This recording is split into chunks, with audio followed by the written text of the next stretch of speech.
All right. Henry DeSorio here with Sarah Coldwell. All right. Let's get right into it. So, would you say you feel that you or any of your peers are pressured by themselves to put on an image that idealizes themselves, even if it could be difficult or unhealthy?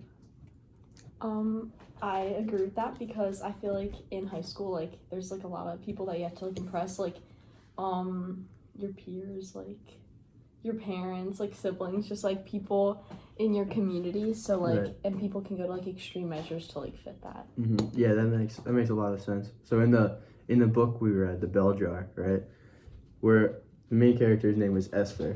She was all up into through college, straight A student, never had a B once, just made herself kind of the girl that she wanted to be. Mm-hmm. And then she gets an internship working for a magazine, and she's like on the perfect path. She's going great, but while she's there, she kind of feels like she's out of place, and she feels like she's putting on an image that's not herself.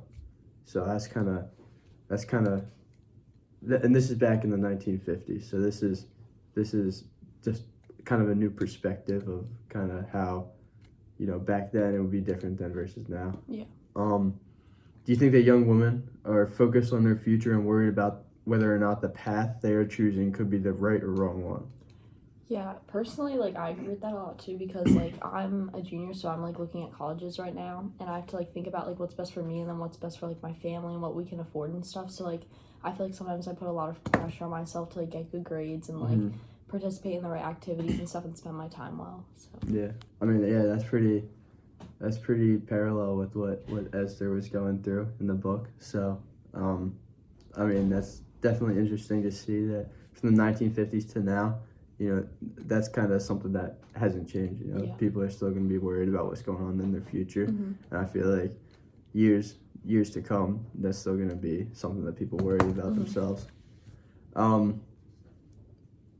What do you think is expected of young women as they head off into college and beyond? Either to, like, I feel like get a career or to become a mom, and definitely I feel like in the 1950s, like you were saying, like, usually it was more, like, important to, like, become a mother and, like, have kids and get married and stuff, but I feel like now it's different, and, like, I feel like there's a lot more opportunities for girls to, like, have, like, opportunities for, like, education and, like, their own career that they want to do. Right, yeah, that's good. And part of the book that Esther kind of dives pretty deep in about is her relationship with her ex-boyfriend, whose name was Buddy, and he kind of expected her to stay with him. They're in college or high school, going into college, that age range. He's kind of expecting her to become his future wife eventually. Do you think that, nowadays that's kind of something that's expected as well for people like our age, maybe a year or two older than us? I don't think it's that much expected, like, anymore, because, like, I guess there's, like, more, like, opportunities and stuff, but, like, I feel like it can also happen, like, in college and stuff, but I don't really know about that yet. Why do you think that's something that isn't as common anymore?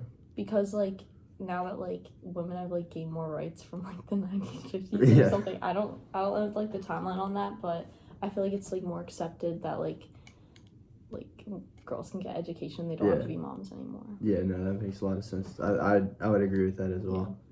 Yeah.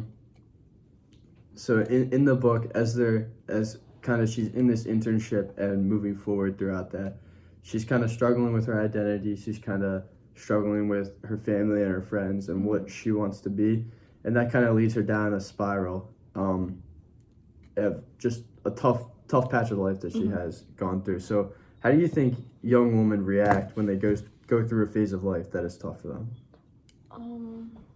Usually, like, for me, like, if I'm going through something tough, I kind of, like, turn to, like, my friends or, like, my family or someone, like, I can, like, confide in, because I feel like working through something yourself isn't always the best idea, and that's, like, if you feel, like, alone and isolated, that can honestly, like, make, like, the problem worse and stuff, so, like, you kind of have to look for people, but, like, how they should react, I feel like, again, like, finding someone and, like, trying to find, like, their inner strength through, like, God. Right, yeah, that's kind of the problem that Esther, in my opinion, had, is that she was just kind of putting on masks. She wasn't really expressing what she was going through, and I mean, granted, back then it was kind of like people would just look at you as crazy. I mean, Mhm. she ended up being in an asylum for something that is kind of like not common today, but Mhm. you know, a lot of people we would like have realized like go through things, go through like have like depression or anxiety, stuff like that, and it's something that we're more like equipped to handle now. Yeah, definitely.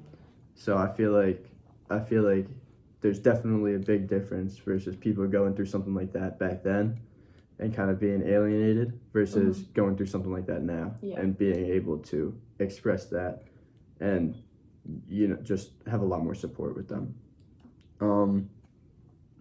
What in what ways do you think yourself or others making comparisons to other people would take a toll on you or other people? I think it makes like a big toll because if you're constantly comparing yourself to other people, you're looking at like what you're not doing and what they're doing. But like in your life, like you have to focus on like yourself and like the people close to you and not like trying to like live up to something that like isn't like you. And like again, like you said, like Esther, like put on a mask and stuff. Like if you're constantly trying to become someone that you're not, you're gonna eventually lose yourself in the process. Right. Yeah. She obviously wouldn't have this problem, but I feel like nowadays with social media like Instagram, TikTok, and then not as much for us, but like a little bit older generation, Facebook as well.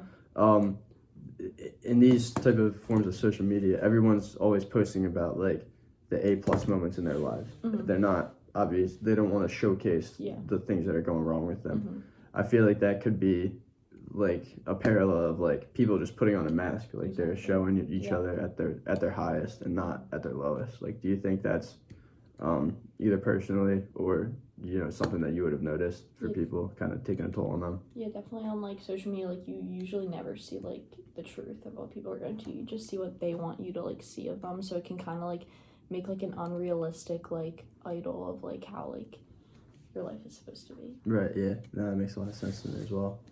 How can you balance what you want to attain versus what people like your parents or counselors or teachers want you to attain? You have to really focus on what's best for yourself because at the end of the day, that's like what it's going to be like.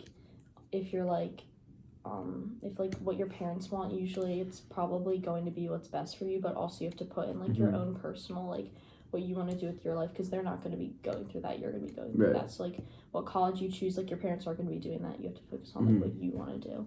But it's also important to like take advice of people that you like trust, like your teachers and like your parents, because they know you also and they can see stuff that you won't be able to see. Yeah, I really like that. You know, it gets a different perspective from people that you know might have gone through similar experiences and already have like kind of like a blueprint of how to handle some sort of things. So last question here. Feeling like the odd one out or an imposter is common for everyone during this phase of life in one way or another. Have you ever felt this way? And if so, what has helped you to overcome or cope with that? I mean, there's been times where like I felt like that, especially in like social settings or like going to like a new school and stuff. You don't really know where you're gonna like fit in. So like starting high school, that was like kind of something. But really, the best thing to do is kind of like find friends that like care about you and stuff, and then it's like from there you don't really have to like or just focusing on what's good for you and not focusing on like what everyone else wants and like how like everyone else is acting and like focus on how you want to like be like seen. Yeah, I like that a lot. I feel like I can kind of relate to that a little bit as well. I transferred high schools, as you know, so it's like just being able to get your group, hang out with some people, and you know take a little time to settle in is pretty important. Yeah. So yeah, that's all I got for you. Thank you. Thank you. All right.